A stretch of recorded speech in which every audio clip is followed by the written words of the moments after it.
सौतेली बहन की शादी। माँ, कहाँ पर हो आप? जरा यहाँ पर आओ। देखो, आपकी सौतेली बेटी ने मेरे कपड़े नहीं धोए हैं। क्या इसे मुझसे कोई दुश्मनी है? क्यों रे, तुझसे मेरी बेटी रेशमा के कपड़े नहीं धोए गए?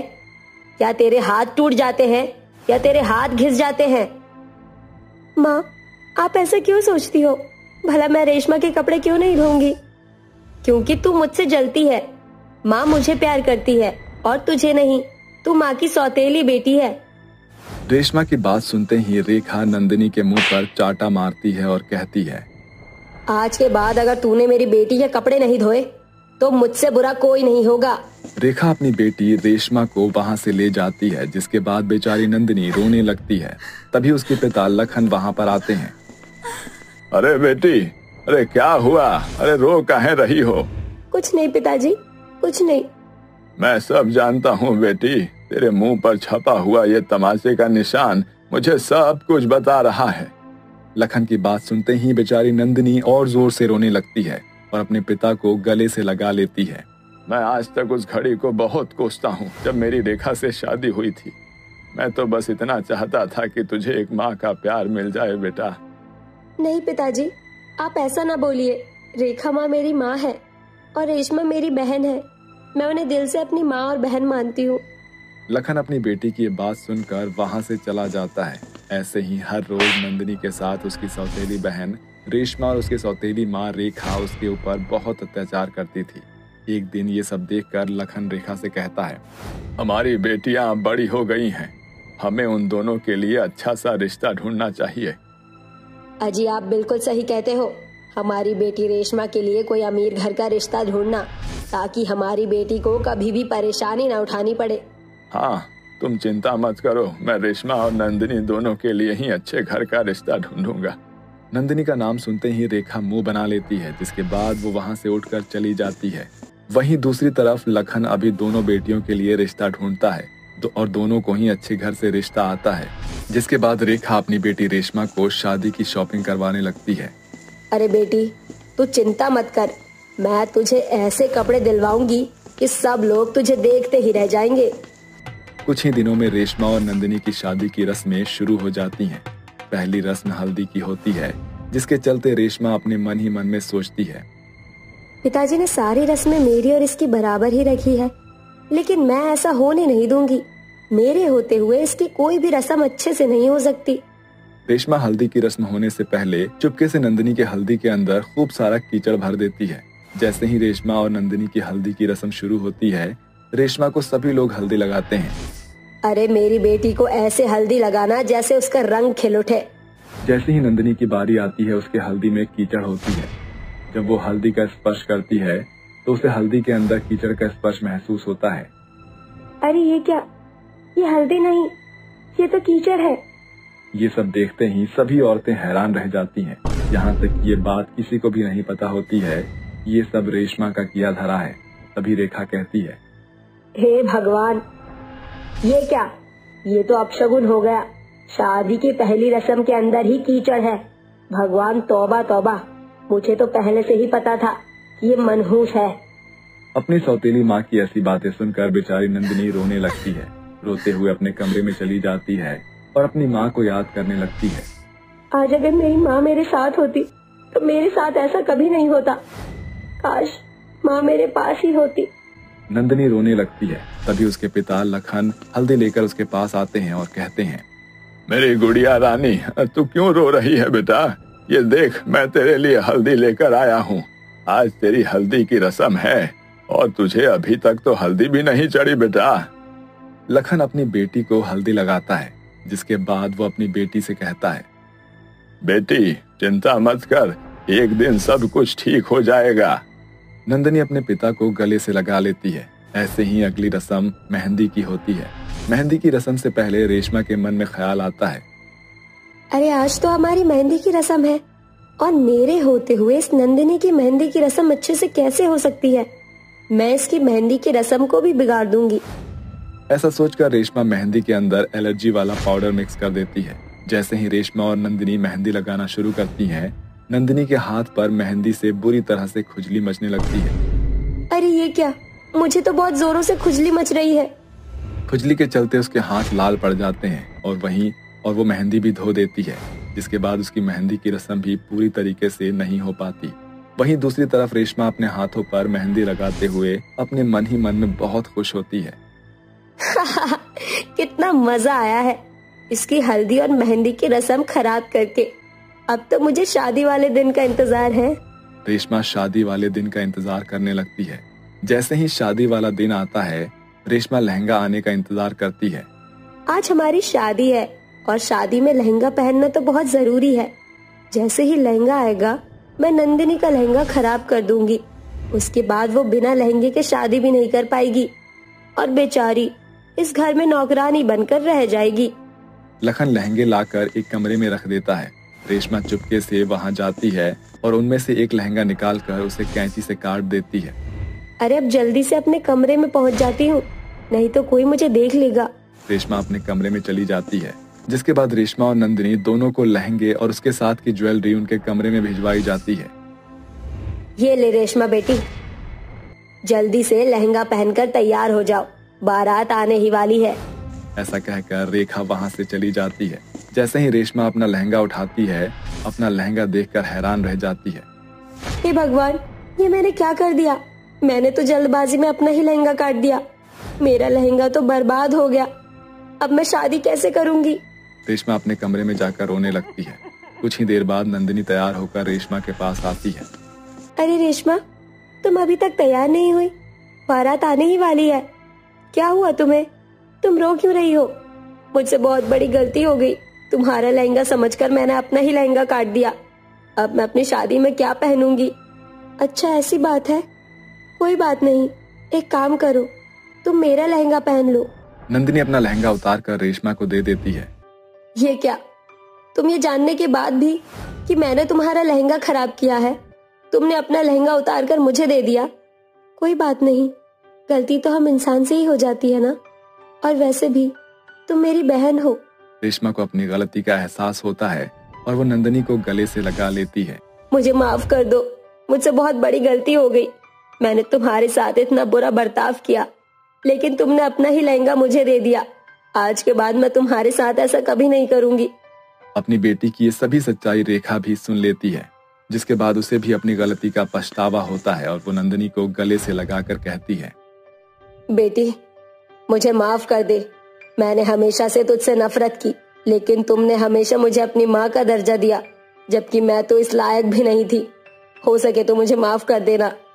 अरे आप दोनों को अपनी गलती का एहसास है, इससे बड़ी मेरे लिए और क्या बात होगी। आज के दिन मुझे मेरी माँ के साथ मेरी बहन भी मिल गई। तभी नंदिनी का पिता लखन उसे अपनी माँ की शादी का लहंगा लाकर देता है, जिसके बाद नंदिनी अपनी माँ का लहंगा पहनकर तैयार हो जाती है।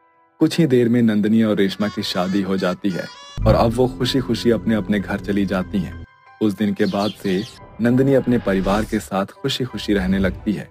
रिद्धिमा अपनी सहेली से फोन पर बात कर रही होती है। अरे क्या बताऊं, मेरे सर पर तो मेरी काली ननद का बोझ भी पड़ा है। कितने रिश्ते आ गए लेकिन कोई भी रिश्ता नहीं लग पाता। पता नहीं कब इसका बोझ हमारे सर से उतरेगा। फोन की दूसरी तरफ से रिद्धिमा की सहेली अंकिता कहती है, अरे काली लड़कियों के रिश्ते ऐसे ही नहीं होते। काली लड़कियों के रिश्ते करने के लिए बहुत सारा दहेज देना पड़ता है। हाँ, लेकिन इतना दहेज आएगा कहाँ से? मेरे पति उतना कमा भी नहीं पाते जितना तो लोगों की दहेज में मांग है। रिद्धिमा फोन पर बात ही कर रही थी कि तभी उसका पति राजन उसके पास आता है और उससे कहता है, अरे रिद्धिमा, तुम क्या कर रही हो? जल्दी से नाश्ते की तैयारी करो, हमारी रुचिका को देखने के लिए लड़के वाले आ रहे हैं। राजन की बात सुनकर रिद्धिमा रसोई में जाकर नाश्ता पानी बनाने लगती है। कुछ ही देर में कौशल्या अपने बेटे राजीव और अपने पति सुरेंद्र के साथ राजन के घर पर आ जाती है। राजन उन सभी से बातें कर रहा होता है। देखिए, मेरी बहन पढ़ी लिखी, समझदार, सुलझी हुई है और संस्कारी भी है। ऐसी लड़की आपको कहीं नहीं मिलेगी। अरे ये सब तो आपकी बातचीत करने के तरीके से ही पता चल रहा है कि आपकी बहन कितनी समझदार और सुशील होगी। लेकिन आपकी बहन है कहाँ? उसे तो जरा बुलाओ, जरा हम भी तो देखें अपनी होने वाली बहू को। तभी राजन रिद्धिमा से कहता है, अरे रिद्धिमा, जाओ जरा रुचिका को लेकर आओ। रिद्धिमा रुचिका के कमरे में जाती है, लेकिन रुचिका ऐसे ही बैठी होती है, जिसे देखकर रिद्धिमा उससे कहती है, अरे रुचिका, तुम अभी तक ऐसे ही बैठी हो, तैयार क्यों नहीं हुई? जल्दी से तैयार हो जाओ, नीचे मेहमान तुम्हारा इंतजार कर रहे हैं। और सुनो, थोड़ा मेकअप अच्छे से कर लेना। अगर तुम्हारा ये कालापन ऐसे ही दिखता रहा तो ये रिश्ता भी हाथ से निकल जाएगा। भाभी, मैं जैसी हूँ लोगों को मुझे वैसे ही पसंद कर लेना चाहिए ना, कि मेकअप करके? मेरा तुम्हें समझाने का फर्ज था, बाकी तुम्हारी मर्जी। तुम्हारे भैया तुम्हारा इंतजार कर रहे हैं, जल्दी से तैयार होकर नीचे आ जाओ। ऐसा कहकर वो वहां से चली जाती है। थोड़ी ही देर बाद रुचिका तैयार होकर सबके सामने आती है। जैसे ही राजीव रुचिका को देखता है, वह अपनी माँ के कान में खुसफुसाने लगता है। अरे माँ, क्या इतनी काली लड़की से मैं शादी कैसे करूंगा? मैं इतनी काली लड़की से शादी नहीं कर सकता। अरे आने वाले टाइम पर मेरे बच्चे भी काले होंगे। राजीव की ये बात सुनने के बाद कौशल्या राजन से कहती है, अरे ये क्या, अपनी बहन की इतनी तारीफ के पुल बांधने के बाद ये तो बताना भूल ही गए कि तुम्हारी बहन कितनी काली है। हर इतनी काली लड़की से मैं अपने बेटे की शादी कभी नहीं करूंगी। देखिए, गोरा और काला कुछ भी नहीं होता, ये सब तो ऊपर वाले की देन है। भगवान ने 2 ही तो रंग बनाए हैं, इसमें हमारा क्या कसूर है? अरे मैं नहीं चाहती कि मेरे बेटे के बच्चे काले हों, इसलिए ये रिश्ता मैं नहीं कर सकती। चलिए जी, यहाँ से चलते हैं। कौशल्या सुरेंद्र अपने बेटे राजीव के साथ वहाँ से चली जाती है। उनके जाने के बाद राजन रोने लगता है और अपने आप से कहता है, आखिर क्यों कोई मेरी बहन से शादी नहीं करना चाहता? आखिर कब तक मेरी बहन मेरे घर पर ही रहेगी और कब मैं उसकी शादी करवाऊंगा? भैया, आप चिंता मत कीजिए, जो मेरे नसीब में होगा वो जरूर होगा, और फिर एक ना एक दिन तो हर किसी की शादी होनी ही है। ऐसे ही धीरे धीरे कुछ समय बीत जाता है, जिसके बाद रुचिका का रिश्ता कहीं भी नहीं लग पाता। अब तो रिद्धिमा भी बेचारी रुचिका को दिन रात ताने सुनाने लगती है। पता नहीं कब इस काली कलोटी का हमारे ऊपर बोझ रखा रहेगा, आखिर कब तक इससे छुटकारा मिलेगा। रिद्धिमा कभी भी रुचिका को सीधे मुंह कुछ नहीं कहती थी। जो भी होता था वह बातों ही बातों में बोल दिया करती थी। रुचिका भी बहुत ज्यादा परेशान हो जाती है। एक दिन फिर से राजन बहुत खुशी से अपनी बहन के पास आता है और कहता है, अरे बहना, ये ले मिठाई खा और अपना मुंह मीठा कर। आखिरकार तेरा रिश्ता पक्का हो ही गया। लेकिन ऐसे कैसे हो गया? घर पर तो मुझे कोई भी देखने ही नहीं आया। अरे मेरी बहन, उन लोगों को तेरे रंग से कोई फर्क नहीं पड़ता। उन्हें तो सिर्फ संस्कारी लड़की चाहिए जो उनका घर संभाल सके। अच्छा, ऐसी बात है भैया? चलो, ये तो बहुत अच्छी बात है। कम से कम कुछ लोग तो इस दुनिया में अच्छे हैं। रुचिका अपनी शादी को लेकर बहुत खुश होती है। वहीं दूसरी तरफ राजन बहुत ज्यादा चिंतित होता है और रात के समय सोते हुए अपने मन में सोचता है, हे प्रभु, मैंने रिश्ता तो तय कर दिया, लेकिन इतना सारा दहेज मैं कहां से लेकर आऊंगा? उन लोगों ने मुझसे दहेज में पूरे 5 लाख रुपए मांगे हैं। 5 तोला सोना, 4 पहिए की गाड़ी और तो दहेज का पूरा सामान। इतना सब कुछ मैं कैसे करूंगा, कहां से लाऊंगा? राजन को कुछ भी समझ नहीं आ रहा होता, जिसके बाद वह पूरी रात यहाँ से वहाँ करवटें बदलता रहता है। अगले दिन जैसे ही सुबह होती है, वह अपने घर के कागजात सारे इकट्ठे करके एक आदमी के पास ले जाता है और उसे घर के कागज देते हुए कहता है, देखो, मुझे 10 लाख रुपए की बहुत जरूरत है। मैं अपने घर के कागज गिरवी रखने आया हूँ। जैसे ही मेरे पास पैसे आ जाएंगे, मैं अपने घर के कागज वापस उठा लूंगा। हाँ भाई साहब, क्यों नहीं। अब आपका घर भी तो इतना महंगा है। 10 लाख रुपए तो बहुत छोटी सी रकम है। ये लीजिए, पैसे ले जाइए और अपनी बहन की शादी धूमधाम से कीजिएगा। राजन कालीचरण से 10 लाख रुपए ले लेता है, जिसके बाद वह अपनी बहन की शादी की तैयारियां शुरू कर देता है। ये सब तैयारियां देखकर रिद्धिमा राजन से पूछती है, अजी, आपके पास तो इतने पैसे ही नहीं थे, फिर इतनी तैयारी आप कहाँ से कर रहे हो? आपके पास पैसे कहाँ से आए? राजन रिद्धिमा को कुछ नहीं बताता, जिसके बाद वह बातों को घुमा देता है। अरे मैंने पैसे जोड़ रखे थे मेरी बहन की शादी के लिए। ये बात तुम्हें मैंने कभी बताई ही नहीं थी, इसलिए अब ये सब छोड़ो, जाओ मेरी बहन की शादी की तैयारियां अच्छे से करो।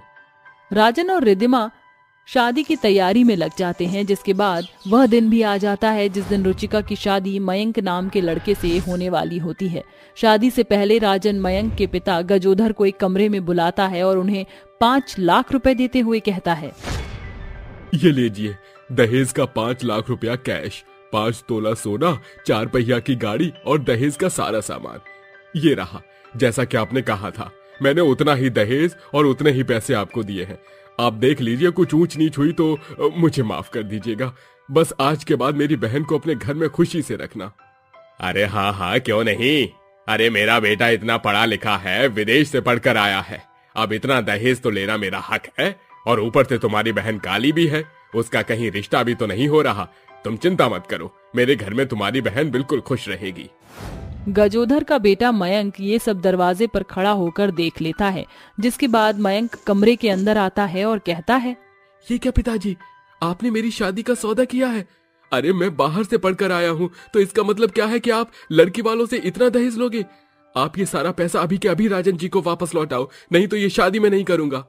मयंक के कहने पर गजोधर राजन को वापस पैसे दे देता है, जिसके बाद मयंक राजन से कहता है, देखिए, आपने पहले ही बहुत कुछ किया है अपनी बहन के लिए। मैं आपसे वादा करता हूँ, मैं आपकी बहन को हमेशा खुश रखूंगा और उसके कालेपन की वजह से उसे कभी कोई परेशानी नहीं होगी। राजन ये सुनकर बहुत खुश होता है, जिसके बाद वह मयंक को गले से लगा लेता है और अपनी बहन रुचिका की शादी मयंक से करवा देता है। अब रुचिका शादी करके मयंक के साथ उसके घर चली जाती है। मयंक शादी के बाद रुचिका के साथ खुशी खुशी रहने लगता है। कुसुम एक लड़की का हाथ पकड़कर जबरदस्ती मंडप ले जा रही थी। वो लड़की बहुत रोती है, लेकिन कुसुम नहीं मानती। इतने में एक चुड़ैल आकर कुसुम का गला पकड़ लेती है और कहती है, आज मैं तुझे नहीं छोड़ूंगी, आज तूने हद पार कर दी है, तुझे मैं जिंदा मार डालूंगी, देखती जा तू। ये बोलते ही वो डरावनी चुड़ैल कुसुम को कई बार हवा से जमीन पर पटक कर और बिजली के झटके देकर मार डालती है। आखिर ये चुड़ैल कौन है और क्यों वो उस औरत को मार रही थी, जानने के लिए कुछ समय पीछे चलते हैं। 5 महीने पहले किंजल और मयंक सीसीडी में बैठकर एक दूसरे का हाथ पकड़कर कहते हैं, किंजल, कितना टाइम हो गया, अब हम कब तक यूं ही मिलते रहेंगे? अपनी मम्मी से बात क्यों नहीं करती हो हमारी शादी की? पता नहीं, मैं जब भी मैं ये सब सोचती हूँ ना, तो माँ के सामने कह ही नहीं पाती, लेकिन आज जरूर बोलूंगी। देख लो, अगर नहीं बोल पा रही हो तो मैं ही तुम्हारा हाथ मांगने आ जाऊंगा। कुछ देर बाद किंजल घर आकर अपनी माँ शैली के गले लग जाती है। अरे आज मेरी बेटी बहुत खुश है, लगता है तो कुछ कहना चाहती है। माँ, वो मैं आपसे ये कह रही थी कि एक लड़का है, मयंक नाम का लड़का, बहुत अच्छा है, आप एक बार उससे बात करो, मिलो, मैं उससे प्यार करती हूँ। प्यार करती है? और तू शादी भी उससे ही करना चाहती है, इसलिए मुझे ये सब बता रही है ना? हाँ माँ। ठीक है, तो उस लड़के से मिलवा, अगर मुझे अच्छा लगा तो ही मैं तुम दोनों की शादी करवाऊंगी। सच माँ, आप बहुत अच्छी हो, I love you so much, कल ही आप दोनों मिल लेना। किंजल फिर से खुश होकर अपनी माँ को जोर से गले लगाकर झूमते हुए अपने कमरे में चली जाती है। वहीं दूसरी तरफ शैली की देवरानी कुसुम ये सारी बातें सुनकर बेकार सी शक्ल बनाकर कहती है, किंजल को कोई लड़का पसंद है? नहीं, मैं ये नहीं होने दे सकती। अगर ये हो गया तो मेरा सपना कैसे पूरा होगा? मैं किंजल की शादी इस लड़के से नहीं होने दूंगी। अगले दिन मयंक घर पर आकर शैली के पैर छूकर कहता है, आंटी नमस्ते। नमस्ते बेटा, बैठो। किंजल, जाओ इसके लिए कुछ ले आओ। जी माँ। हाँ, तो मयंक नाम है तुम्हारा, तो कब से जानते हो मेरी बेटी को? वो आंटी, मैं किंजल को 3 साल से जानता हूँ, कॉलेज में मिलते हैं। अच्छा, मेरी बेटी से सच में प्यार करते हो या ऐसे ही टाइम पास है सब? क्योंकि मैंने उसकी आंखों में बहुत प्यार देखा है तुम्हारे लिए। नहीं आंटी, मैं उसे बहुत प्यार करता हूँ, उसे दुनिया की सारी खुशी देना चाहता हूँ, बहुत खुश रखूंगा। मुझे खुशी हुई जानकर। अरे दीदी, ये घर में कौन आया है? अरे ये किंजल का कॉलेज फ्रेंड है, बात करने के लिए बुलाया है घर पर। अच्छा दीदी, मुझे लगा आप इसका रिश्ता पक्का कर रही हैं हमारी किंजल के साथ। वो क्या है ना, मैंने आपको बात करते हुए सुन लिया था थोड़ा सा। कोई बात नहीं, अगर मुझे लड़के में सारे गुण दिखे तो मैं उसकी शादी अपनी बेटी से करा दूंगी। अच्छा दीदी, मुझे कुछ तो करना पड़ेगा, ये शादी तो मैं नहीं होने दूंगी। किंजल नाश्ता लेकर आ जाती है। शैली बहुत देर तक मयंक से बातें करती है, जिसके बाद वो अपनी बेटी का रिश्ता मयंक से जोड़ने के लिए तैयार हो जाती है। गुस्से से बौखलाई कुसुम अगले दिन ही अपने भतीजे कबीर को अपने पास रहने के लिए बुलाती है। कबीर शैली और उसके पाँव छूता है। ऐसे ही शाम को कुसुम कहती है, अरे किंजल, कबीर को यहाँ की कोई चीज नहीं पता, तुम सब्जी लाने के साथ इसे भी मार्केट घुमा दो ना। जी चाची जी। तो चलें किंजल।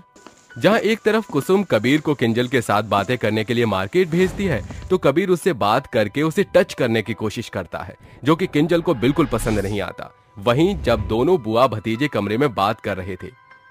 चाची, किंजल बहुत समझदार है, उसने मुझे अपने करीब तक नहीं आने दिया। शादी कैसे होगी उससे मेरी? तू चिंता मत कर भतीजे, तेरी शादी तो किंजल से मैं हर हालत में करवा कर रहूंगी, चाहे उसके लिए मुझे कुछ भी करना पड़े। उन दोनों की ये बात कुसुम सुन लेती है। वो घबराकर जैसे ही जाती है तो दरवाजा बंद होने की आवाज आती है। ये देखकर दोनों शैली को पकड़कर कमरे में लाते हैं। जेठानी जी, आपने हम दोनों की बातें सुन ली, ये अच्छा नहीं किया आपने। कहाँ जा रही थी ऐसे भागकर? तुम दोनों की असलियत अपनी बेटी को बताने। क्या मेरी बेटी की शादी उससे नहीं कराना चाहती तुम? चाची, आपकी जेठानी बड़ी भोली है, इन्हें बता दो मरने से पहले। ये तो सही बोला तो सुनो मेरी प्यारी जेठानी, आपकी बेटी की प्रॉपर्टी उससे हथियाने के लिए मुझे कबीर से उसकी शादी करानी पड़ेगी, क्योंकि शादी होने के बाद उस प्रॉपर्टी का आधा हिस्सा उसके पति का होगा। सिर्फ अब आपको सारी बात पता चल गई है, आपको जाना होगा। आपकी बेटी की शादी मैं करा दूंगी। टाटा बाय, खत्म।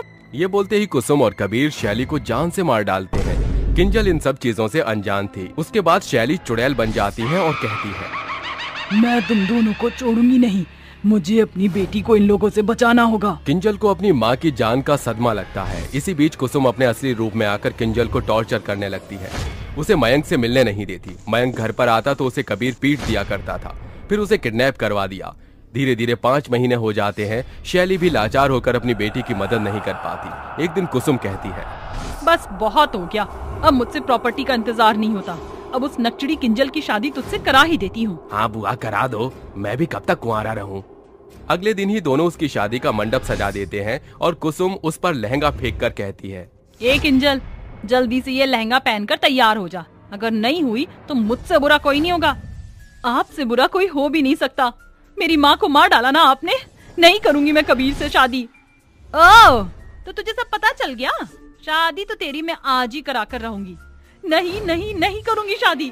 किंजल की ये बात सुनकर कुसुम उसे चांटे मारती है। वहीं बेबस चुड़ैल अपनी बेटी को बचा नहीं पाती, क्योंकि वो किसी को छू ही नहीं पाती है। इतने में कुसुम किंजल को जबरदस्ती दुल्हन बनाकर मंडप की ओर ले जाती है। तभी चुड़ैल कहती है, हे भगवान, मुझे शक्ति दो ताकि मैं अपनी बेटी को इन हैवानों से बचा सकूं। प्रेजेंट डे, आज का दिन। चुड़ैल के ये कहते ही उस पर एक रोशनी आती है और जैसे ही कुसुम उसे ले जाती है, चुड़ैल किंजल का हाथ छुड़ाकर उसका गला पकड़ लेती है और कहती है, कुसुम, मैं तुझे छोड़ूंगी नहीं, मार डालूंगी। तूने मेरी बेटी के साथ बहुत नाइंसाफी की है। एक प्रॉपर्टी के लिए तू इतना नीचे गिर जाएगी, मैं कभी सोच भी नहीं सकती थी। छोड़ो मुझे, मेरा गला छोड़ो मुझे दीदी। माँ, चाची ने बहुत टॉर्चर किया मुझे, मार डालो इन्हें, इन्होंने मुझसे आपको छीन लिया।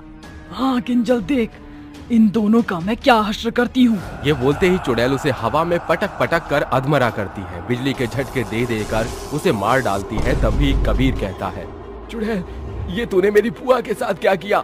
अभी बताता हूँ तुझे। माँ, इसने मयंक को कहीं किडनैप करवा दिया है, इससे पूछिए। बता, तूने मयंक को कहाँ छिपाया है? नहीं बताऊंगा। न बताने पर चुड़ैल कबीर को बहुत मारती है। तभी वो बता देता है, जिसके बाद कबीर मर जाता है। चुड़ैल अपनी बेटी को गले लगाकर कहती है, तू चिंता मत कर बेटा, मैं तेरी शादी मयंक से कराऊंगी, उसे लेकर आती हूँ मैं, तू तैयार हो जा। चुड़ैल मयंक को एक गोडाउन में से छुड़ाकर लाती है और फिर धूमधाम से दोनों की शादी कराती है। जिसके बाद दोनों उसके पैर छूते हैं और चुड़ैल कहती है, जुग जुग जियो, हमेशा खुश रहो। आज अपनी बेटी को ये दुल्हन बनता देख मैं बहुत खुश हूँ। मयंक बेटा, इसका ख्याल रखना हमेशा, मुझे जाना होगा। ये बोलते ही शैली को मुक्ति मिल जाती है। अरे दुर्गेश्वरी, अरे हमारी बिटिया कहाँ है? कहीं दिखाई नहीं दे रही। कहाँ हो सकती है, यहीं आसपास खेल रही होंगी। आप दुकान संभालिए, मैं अभी उन्हें लेकर आती हूँ। रतनलाल अपनी दुकान में पूरी सब्जी बना रहा होता है। जिसके बाद दुर्गेश्वरी अपने दोनों बेटियों को ढूंढने के लिए जाती है। तभी दुर्गेश्वरी को कुछ ही दूरी पर उसकी दोनों बेटियां खेलते हुए नजर आती है। ओहो, तुम दोनों यहाँ पर हो। तुम्हारे पिताजी तुम्हें याद कर रहे हैं और तुम्हारे बारे में पूछ रहे हैं। अच्छा, पिताजी हमें बुला रहे हैं। चलो संगीता, पिताजी के पास चलते हैं। लेकिन मुझे अभी तो खेलना है, मुझे खेलने दो ना माँ। अरे बेटा, बाद में खेल लेना। दुर्गेश्वरी अपनी दोनों बेटियों को लेकर अपने पति रतनलाल के पास पहुंच जाती है, जिसके बाद रतनलाल अपनी दुकान में गर्मा गर्म पूरी सब्जी बनाकर अपनी दोनों बेटियों को देते हुए कहता है, सुबह से बस खेल ही रही हो, लो पूरी सब्जी खा लो। पिताजी, आपके हाथों की पूरी सब्जी तो बहुत स्वादिष्ट होती है और खुशबू भी कितनी अच्छी आ रही है। अरे पिताजी, पहले मुझे दो, बहुत जोरों से भूख लगी है। पिताजी, आप हमेशा पहले दीदी को देते हो, मुझे क्यों नहीं देते हो? अरे ऐसी बात नहीं है बेटी, ये लो मैं पहले तुम्हें दे देता हूँ। आरती और संगीता दोनों बहनें पूरी सब्जी खाने लगती हैं, जिसके बाद ऐसे ही उन दोनों को अपने माता पिता की दुकान के पास खेलते हुए सुबह से शाम हो जाती है। वहीं दूसरी तरफ शाम होते होते रतनलाल और दुर्गेश्वरी पूरी सब्जी बेचकर ठीक ठाक पैसे कमा लेते हैं। अब रात होने का समय हो गया है, अब तो कोई पूरी सब्जी खरीदने आएगा ही नहीं। एक काम करते हैं, दुकान तो बढ़ा देते हैं। हाँ, आप सही कहते हो, चलो मैं आपकी मदद कर देती हूँ। रतनलाल और दुर्गेश्वरी दोनों दुकान को बढ़ाने लगते हैं, लेकिन तभी वहाँ कुछ गुंडे आ जाते हैं जो रतनलाल को चाकू दिखाकर कहते हैं, देख, ज्यादा मगजमारी करने की कोई जरूरत नहीं है, सीधे सीधे बोल रहा हूँ, जितना भी माल पानी है सारा मुझे दे दे। अरे कौन हो तुम लोग, और ये चाकू हमें क्यों दिखा रहे हो? अच्छा, तो तुम लोग ऐसे नहीं मानोगे। देखो मैं आखिरी बार कह रहा हूँ, जो भी तुम्हारे पास है सब कुछ हमें दे दो, वरना अंजाम अच्छा नहीं होगा।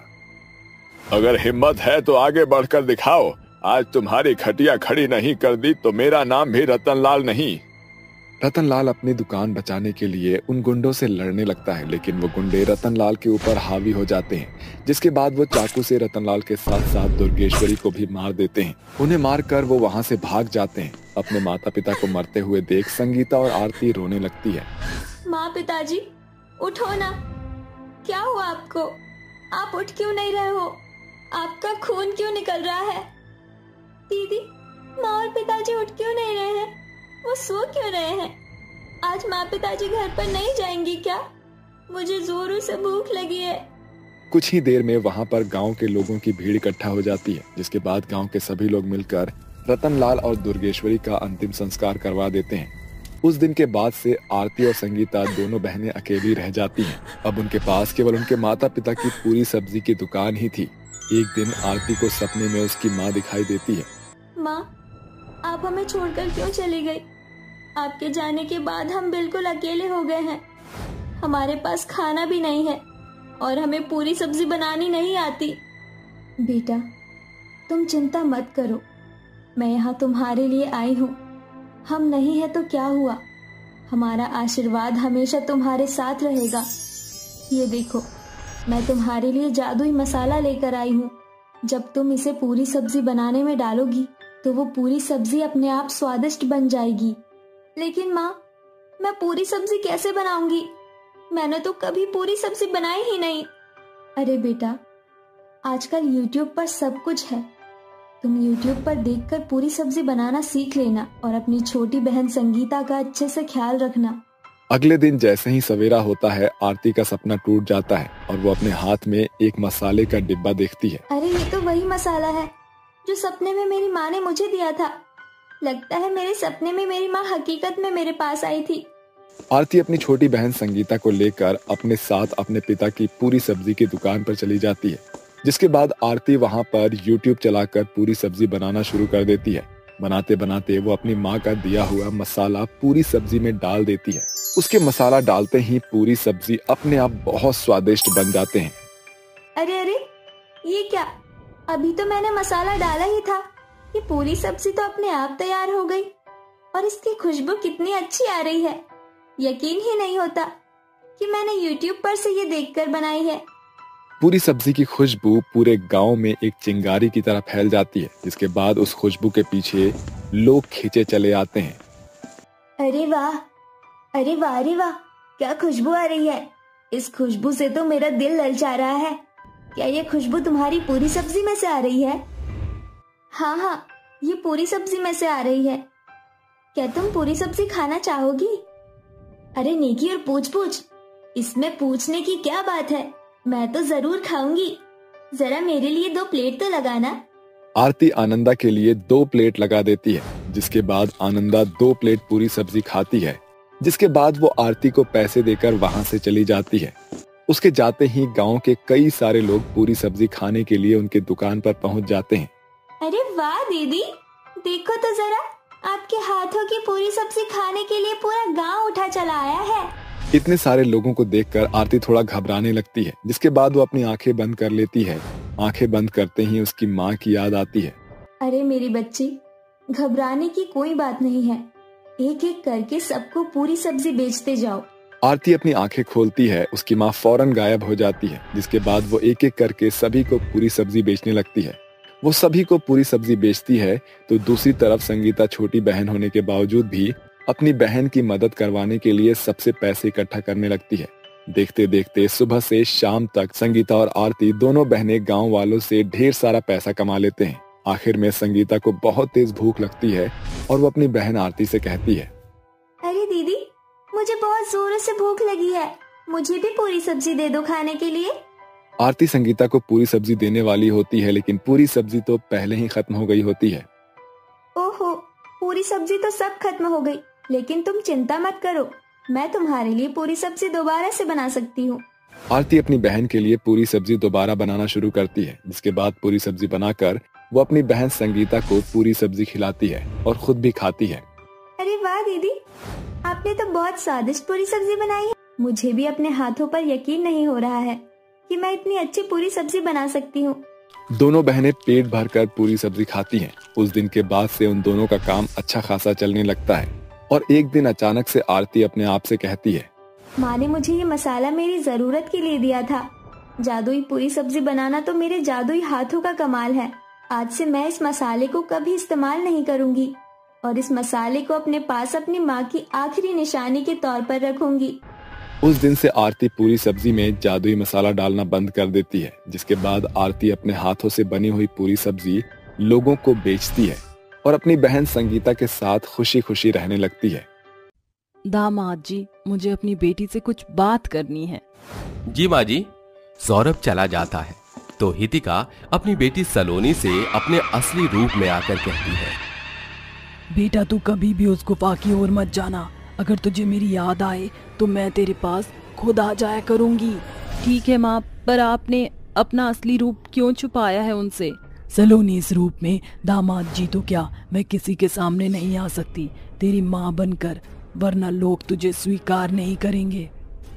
माँ ऐसे क्यों बोल रही हो? आखिर सच्चाई क्या है? मुझे बताती क्यों नहीं हो आप? अगर सच्चाई जाननी है तो सुन। आज से 20 साल पहले मैं सीमापुर गांव में अपनी भूख की वजह से भटक रही थी। बहुत भूख लग रही है मुझे, अपने खाने का कुछ भी नहीं मिल रहा। इस गांव में सैलाब भी आ रहा है, देखो तो कोई तो खाने का मिल ही जाएगा मुझे। चुड़ैल जैसे ही जमीन पर आती है तो वो एक झोपड़ी में खिड़की से झांक कर देखती है। उसे लाल कपड़े में छोटी सी बच्ची लपटी हुई मिलती है जो बहुत रो रही थी। अरे वाह, लगता है वो अभी अभी जन्मी है, क्यों ना मैं उसे उठा लेती हूँ, खाने में बड़ी स्वादिष्ट होगी। ये बोलकर चुड़ैल उस छोटी सी बच्ची को जैसे ही सीने से लगाकर उड़ती है तो वो चुप हो जाती है। अरे वाह, ये तो मेरे सीने से लगकर ही चुप हो गई। चलो अच्छा है, इसका पेपे तो बंद हुआ। आज तो मुझे अपना शिकार बहुत जल्दी मिल गया। गुफा में जाते ही सबसे पहले मैं इसे ही खाऊंगी। कुछ देर बाद वो अपनी गुफा में पहुंचकर उस बच्ची को जैसे जमीन पर लिटाती है तो वो बच्ची बहुत रोने लगती है। अरे बाप रे, ये तो बहुत रो रही है। अभी तो मेरी गोद में चुप थी, इसका तो रोना ही बंद नहीं हो रहा। गोदी में ले लेती हूँ फिर से। आले आले चुप हो जा। ये बोलते ही चुड़ैल जैसे ही बच्ची को गोद में लेती है, बच्ची फिर से चुप होकर उसे देखने लगती है। अरे ये तो चुप हो गई, लिटा देती हूँ, अब नहीं रोएगी। अरे ये बच्ची तो फिर रोने लग गई, पता नहीं क्या है, इसे मेरे गोद में आती ही चुप हो जाती है और देखो कैसे हंस रही है। अब चलो फिर चुप हो गई है, अब बिना हिलाए आराम से जमीन पर लिटा देती हूँ। चुड़ैल बड़ी शांति के साथ बच्ची को जमीन पर लिटाती है कि फिर रोने लगती है तो उसे गोद में उठाकर कहती है, अरे बाप रे बाप, इस छोटी सी बच्ची ने तो नाक में दम कर दिया। जमीन पर लिटाते ही रोने लगती है और मेरी गोद में चुप होकर देखो तो कैसे हंस रही है। बेटा तुझे तो एक दिन कहा जाऊंगी मैं, अभी बहुत छोटी है ना, बाद में खाऊंगी, पहले इसकी दूध का इंतजाम कर देती हूँ। चुड़ैल उसे गोद में देखकर उड़ते हुए जाती है और एक तबेले से गाय का दूध लेकर आती है। फिर वापस आकर उसे गुफा में पिलाने लगती है। वक्त बीतता है, वो बच्ची 5 साल की हो जाती है। इन 5 सालों में चुड़ैल उसका बहुत अच्छे से ख्याल रखती है और जब उसकी बेटी गुफा में खेल रही थी तो चुड़ैल कहती है, अरे बेटा इधर आ जा, ले खाना खा ले, मैंने तेरे लिए खीर बनाई है। हाँ हाँ मैं आ गई माँ, दे दो मुझे ता मिला। मैं बॉल से खेल रही थी तो ये वाइट हड्डी से मिली। हे भगवान, इसे ये सफेद हड्डियाँ कहाँ से मिल गई? ये तो मैंने छुपा के रखी थी। उस आदमी को खाने के बाद मुझे यहाँ नहीं छोड़नी चाहिए, वरना मेरी बेटी क्या बोलेगी कि मैं उसकी जैसे दिखने वाली इंसान को ही खा गई। माँ बोलो ना।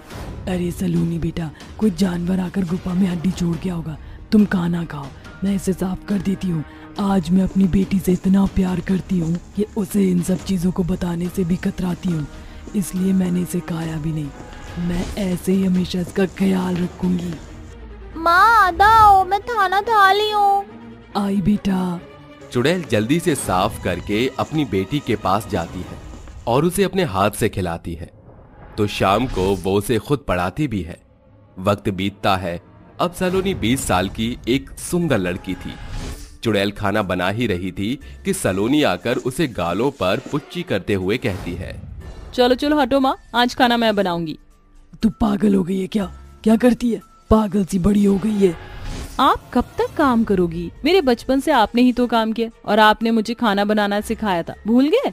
तो आज खाना मैं बनाऊंगी, मेरे हाथ का खाना खाना। ओफो, ये लड़की भी ना। माँ मैं खाना बना रही हूँ, जब तक आप घूम लो जंगल में। वैसे भी माँ इस गुफा में अब रहने का मन ही नहीं करता। मन करता है कि बाहर जंगलों में जाऊँ। मुझे ऐसा लगता है माँ वहाँ की दुनिया बहुत अच्छी है, पर आप कभी जाने ही नहीं देती। सलोनी बेटा, मैं तुझे वहाँ जाने भी नहीं दूंगी कभी। ये कहकर चुड़ैल गुफा से बाहर जाती है। इस बीच उसने अपनी बेटी को अपना मांस खाने वाला रूप नहीं दिखाया। तभी चुड़ैल को एक आदमी दिखता है। वो उसे खाने ही जाती है कि इतने में सलोनी की आवाज आती है, माँ आ जाओ, खाना तैयार है।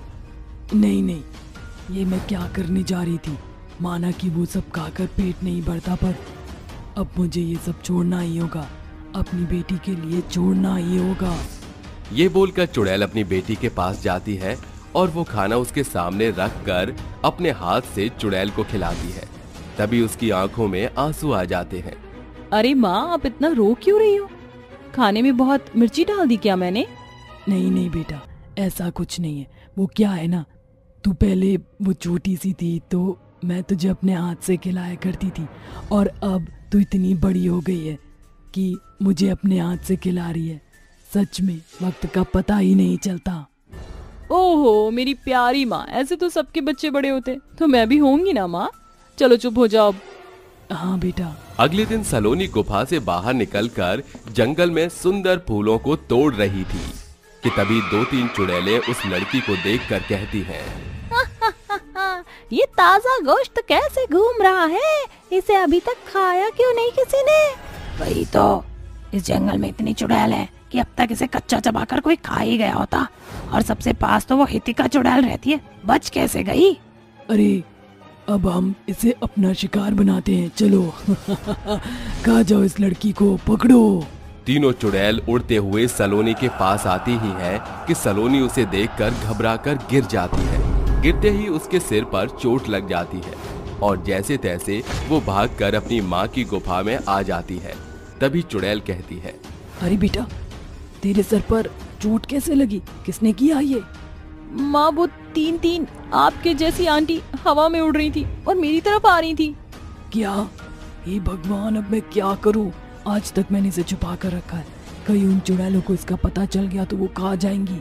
अब ये यहाँ सुरक्षित नहीं है, मुझे इसे आम लोगों की दुनिया में ले जाना ही होगा, और इतनी बड़ी तो हो ही गई है कि शादी भी करवानी ही पड़ेगी। माँ आप मेरी कभी सवाल का जवाब नहीं देती, बताओ ना, मैं आपकी तरह क्यों नहीं दिखती और आप मेरी तरह क्यों नहीं दिखती हो? अब इसे कैसे बताऊं कि ये एक चुड़ैल की असली बेटी नहीं है? मैं तुझे बाद में बता दूंगी। फिलहाल अब हम दूसरी दुनिया में जाएंगे जहाँ तू जाना चाहती थी, और मैं जादू करूं, मैं तेरे जैसी बन सकती हूँ। ये कहते ही चुड़ैल एक इंसानी रूप लेकर अपनी बेटी को एक शहर में ले जाती है और उसी के साथ वहाँ रहने लगती है। कुछ वक्त के बाद वो सौरभ नाम के एक लड़के से उसकी शादी कर देती है। तो तुझे पता चल गया ना, मैंने तुझे क्यों इस दुनिया से अलग रखा था। तू मेरी तरह क्यों अलग दिखती थी। मैं चुड़ैल होकर इंसानी लोगों के सामने नहीं जा सकती, वरना कोई तुझे अपनाएगा नहीं। माँ, भले ही आप मेरी असली माँ ना सही, लेकिन आपने मुझे दिया असली माँ का प्यार ही है, वरना अब तक तो आपने मुझे खा लिया होता चाउमीन बनाकर। आई लव यू माँ। सासू माँ, क्या मैं अंदर आ जाऊँ? आप मेरी दुल्हन को मेरे साथ भेजोगे या नहीं? बहुत देर से आप दोनों अंदर ही हो। हाँ हाँ बेटा, भेजती हूँ। जा सलोनी बेटा, अपने नए जीवन की शुरुआत कर। मैं तुझसे मिलने आती रहूंगी। ये कहकर चुड़ैल अपनी बेटी को विदा कर देती है और कुछ वक्त बाद उससे इंसानी रूप में मिलने भी जाती है।